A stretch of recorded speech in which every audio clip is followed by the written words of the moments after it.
Bonjour, bonsoir, je suis contente de vous retrouver. J'espère que vous allez bien. Aujourd'hui, on va parler des poumons, on va parler de respiration. Je suis bien contente de le faire. C'est une thématique que j'aime beaucoup, pour laquelle j'ai beaucoup d'intérêt. Et on va le faire avec un collègue, avec un urgentologue, avec le docteur Alain Vadeboncoeur. Bonjour Alain, ça va bien? Salut Denis, ça va bien toi?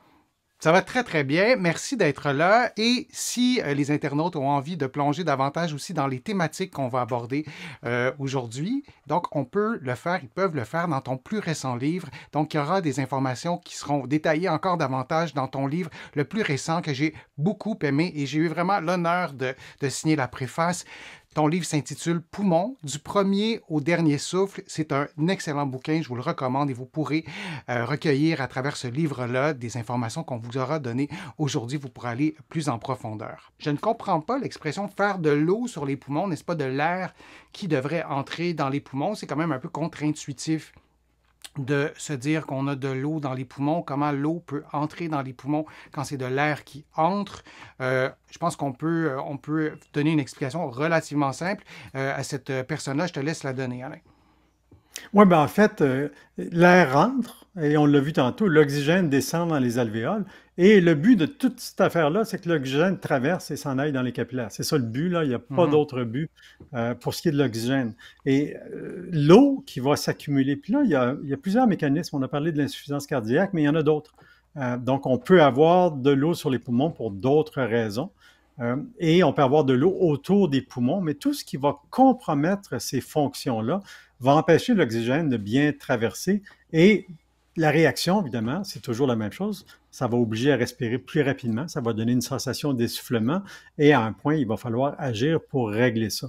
Donc, de l'eau dans les poumons, ça empêche les échanges gazeux, mais surtout l'oxygène. Le CO2, lui, il y a beaucoup moins de problèmes à traverser les barrières, il Ah, est OK. plus OK. soluble dans l'eau et OK. c'est d'abord l'oxygène. Donc, les gens arrivent, si on les voit, s'ils ont beaucoup d'eau sur les poumons, ils peuvent avoir de la cyanose. Puis si on mesure les gaz, le CO2 va probablement diminuer parce que les gens respirent plus vite et ils n'ont pas tant de misère à sortir le CO2, mais l'oxygène, lui, il ne passe pas. Et on l'a vu tantôt, si l'oxygène n'est pas livré aux cellules, tout le corps souffre. Et là, les personnes Mhm. peuvent être somnolentes parce que le cerveau souffre. Ils peuvent avoir donc Hmm. les extrémités froides parce que le sang ne se rend pas. Et c'est toute la même question, c'est la question de la livraison d'oxygène qui, là, est compromise au point de départ, c'est-à-dire dans les poumons.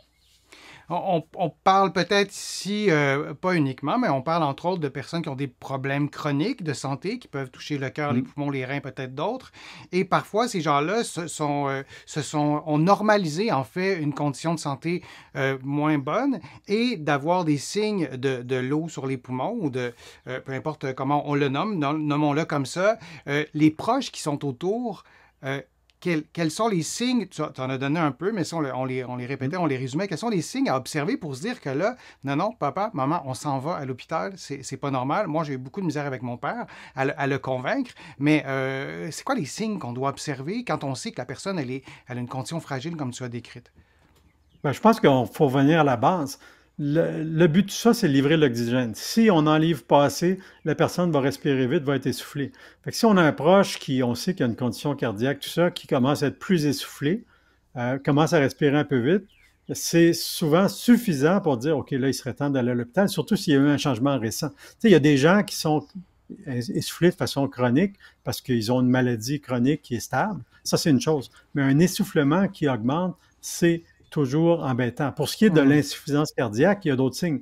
La personne peut tousser, ça peut être un symptôme qui apparaît parce qu'évidemment, il y a de l'eau à la mauvaise place, mais il y a aussi l'enflure des jambes, la prise de poids, par exemple, ou la personne qui, en se Hmm. couchant, commence à tousser, à être essoufflée. C'est tous des signes subtils, mais la base, c'est pas compliqué. On est essoufflé, on a une condition comme ça augmente, il faut consulter maintenant. Juste pour bien comprendre, quand tu prends la prise de poids, c'est qu'on a une prise de liquide rapide, donc Oui, on va prendre du poids rapidement. Juste pour avoir une idée, quand tu dis une prise de poids, on parle d'une prise de poids visible, mesurable. ah, c'est très variable, mais les insuffisants cardiaques qui suivent, là, souvent, ils vont se peser tous les jours. Et des fois, tu peux prendre 1, 2, 3, 4, 5 kilos. J'ai déjà vu 10 kilos de liquide, parce que c'est ça, c'est du liquide, 10 kilos en, de liquide. ouais, en 2 semaines. Donc, on comprend que 10 kilos de liquide de plus que d'habitude, c'est beaucoup. Ces personnes-là vont devoir être hospitalisées pour qu'on trouve des façons, c'est des diurétiques, des médicaments qui font uriner l'eau, en fait, pour revenir à un état d'équilibre. Donc, la prise de poids rapide, là, qui est du liquide, effectivement, il faut le mentionner, fait aussi partie des signes. Mais ça s'accompagne habituellement d'enflure Bien sûr. graduelle des jambes parce qu'il faut bien que l'eau soit quelque part. Bien sûr. Et parfois, peut-être qu'il y a des gens qui nous écoutent, qui sont proches aidants d'une personne qui a une insuffisance cardiaque et des problèmes multiples. Et si ces personnes-là sont en situation d'obésité, c'est parfois pas si simple de Hmm. voir une prise de poids rapide. Donc, ton conseil de peser ces personnes-là, elle est vraiment fondamentale. Et dans nos sociétés, à tort ou à raison, on va peut-être déconseiller aux gens de se peser.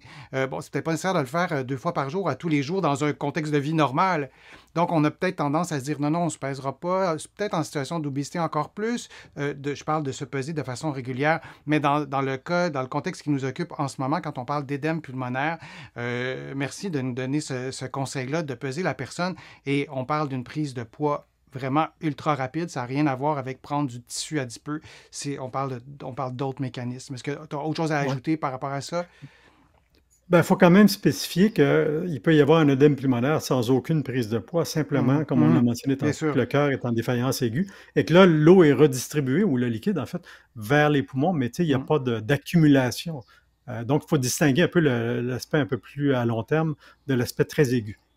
Oui, j'imagine que ces personnes-là, il y a plein de tableaux cliniques, ben, ont pas tous la même santé, les artères n'ont pas tous la même condition. Donc, j'imagine que ça vient peut-être influencer aussi l'accumulation de liquide, entre autres, Ouais. dans les jambes, mais on pourra y revenir. Merci, Alain. Merci vraiment de tes conseils, de ton expertise. On a vraiment été chanceux de pouvoir en profiter, si je puis dire. Et merci aussi à tout le monde d'avoir participé, d'avoir posé vos questions. On reviendra à ce beau sujet de la respiration. Si vous voulez approfondir les thématiques qu'on a abordées aujourd'hui, je vous invite vraiment à lire le livre d'Alain Poumon, du premier au dernier souffle. Je pourrais vous en parler longtemps. J'ai vraiment beaucoup aimé ça. Vous allez pouvoir vous procurer, sauf erreur, mais vous allez pouvoir vous procurer le livre d'Alain ici au Canada partout, ça c'est une certitude, mais aussi en France, à la Librairie du Ouais, Québec c'est à diffusé.